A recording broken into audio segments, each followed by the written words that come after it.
Se a gente tivesse tomando um cafezinho juntas, o que é que você me perguntaria? Eu abri essa caixinha de perguntas e me trouxeram a seguinte pergunta: procrastinação e burnout. Qual a diferença, Bia? Então vamos conversar sobre isso? A primeira coisa, e antes de começar, por favor, já curte esse vídeo, já se inscreve agora nesse canal, ativa o sininho para receber todas as outras atividades e vídeos, nossa programação semanal, e compartilha esse link para o máximo de pessoas possíveis. Pode ser a luz que elas estavam precisando nesse momento. Vamos lá. Procrastinação versus burnout. O que é isso, Bia? Como identificar, como separar? A primeira coisa que a gente precisa pensar é que a procrastinação, ela vem de uma energia da preguiça. A preguiça é sim uma das matrizes do nosso eu inferior. Ela está a serviço de um colapso, ela está a serviço de um movimento interno onde a gente faz tudo menos o que precisa ser feito.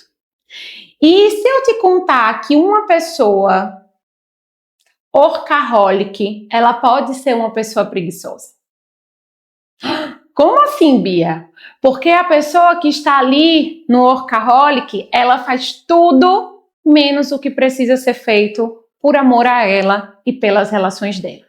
Então, quando a gente pensa na energia da procrastinação, quando a gente pensa na energia da preguiça, quando a gente pensa no workaholic, a gente está trazendo, na verdade, um movimento que é: eu canalizo toda a minha energia vital e sexual para um lugar.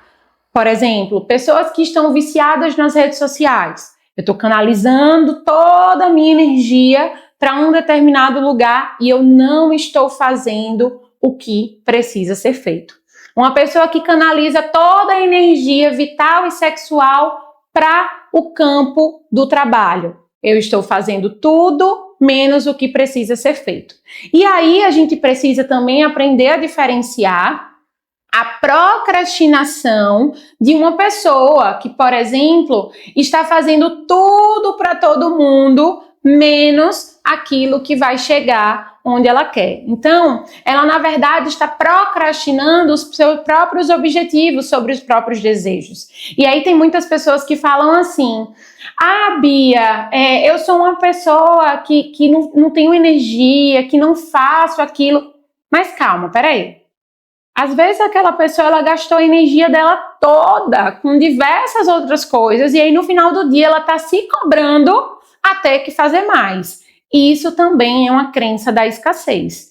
Então, eu tô sempre na energia da falta. Ah, eu fiz isso, mas faltou isso. Então, eu nunca consigo valorizar aquilo que eu fiz. E aí, esse excesso, essa sobrecarga, tanto de informações mentais quanto de atividades físicas, né, no corpo, ou seja, o fazer acontecer o tempo todo, isso leva a uma estafa, que é sim o burnout, que é sim um excesso de estresse, um excesso de cortisol nesse corpo. E quando esse corpo, ele vai experimentando esse pote tão cheio, imagina um copo, né? Então, imagine que diariamente, eu estou enchendo o meu copo. Quando eu descanso, quando eu faço uma atividade física, quando eu tenho um momento de prazer, quando eu rio, quando eu brinco, quando eu relaxo, o que acontece com o meu pote?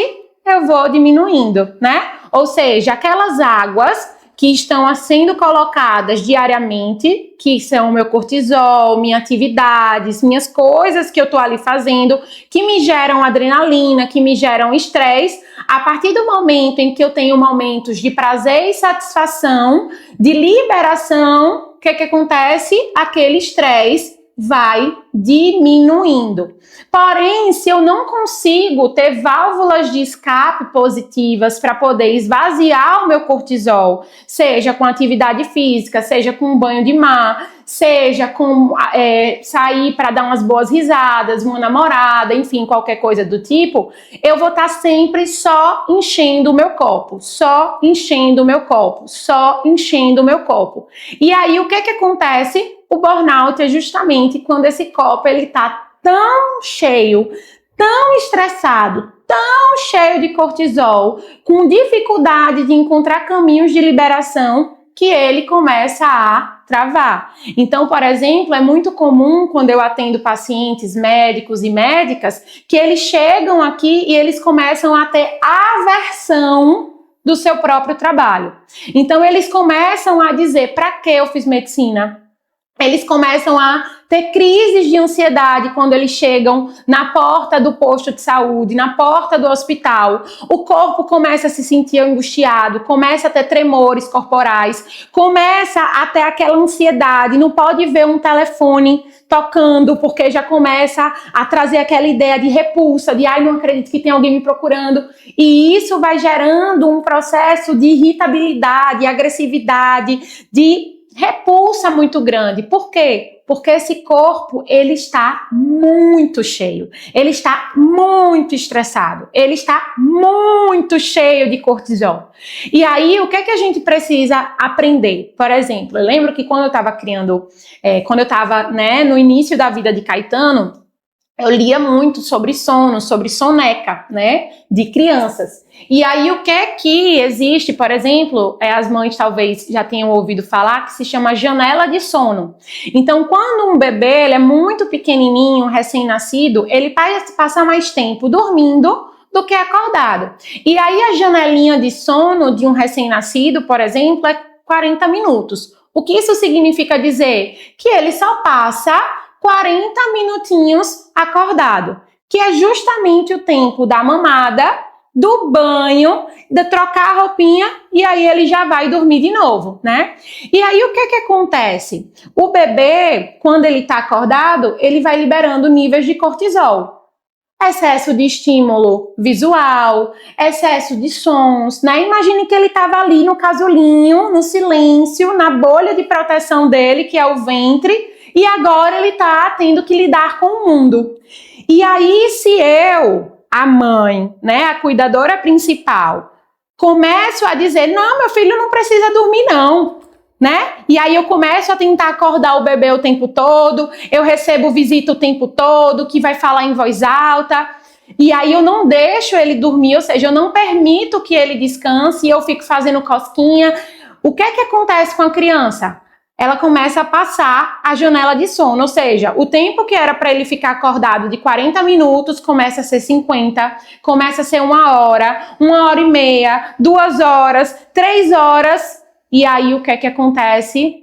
A dificuldade daquele bebê para dormir, depois de um índice maior do que ele dá conta daquela janela de sono, é muito mais difícil. E quem é mãe vai saber muito bem o que eu tô falando, né? Que é o quê? Quando o bebê ele tá tão estressado, ele tá com tanto sono que ele tem muito mais dificuldade para dormir. Por quê? Porque o pote de cortisol, do hormônio do estresse, aumentou demais e ele não sabe relaxar. Ele não sabe caminhos de relaxamento.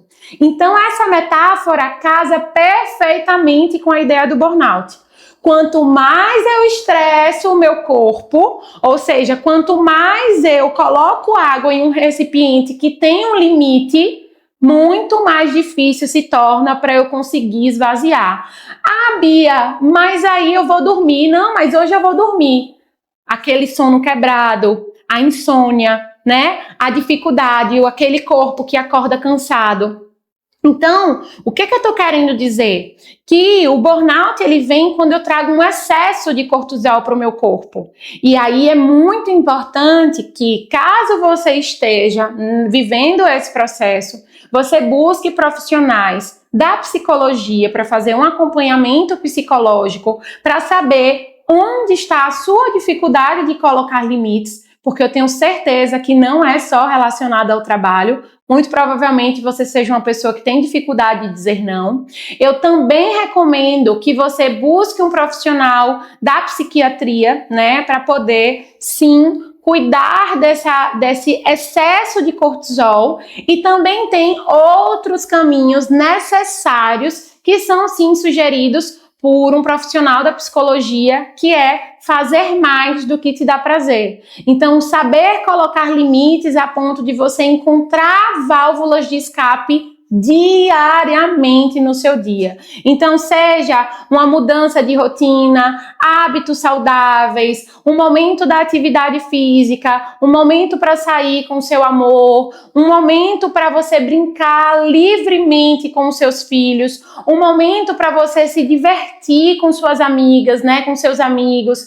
Então, momentos de risadas, fazer um fit dance, uma aula de dança, que você traga descontração, uma aula de circo, né? Ir para um teatro. Então, coisas que te dão prazer vão te ajudar a diminuir, a reduzir esse cortisol. E principalmente trabalhar sobre limites. Aprender a dizer sim, aprender a dizer não. Até porque a sobrecarga só existe porque existe alguma coisa que você não soube dizer não.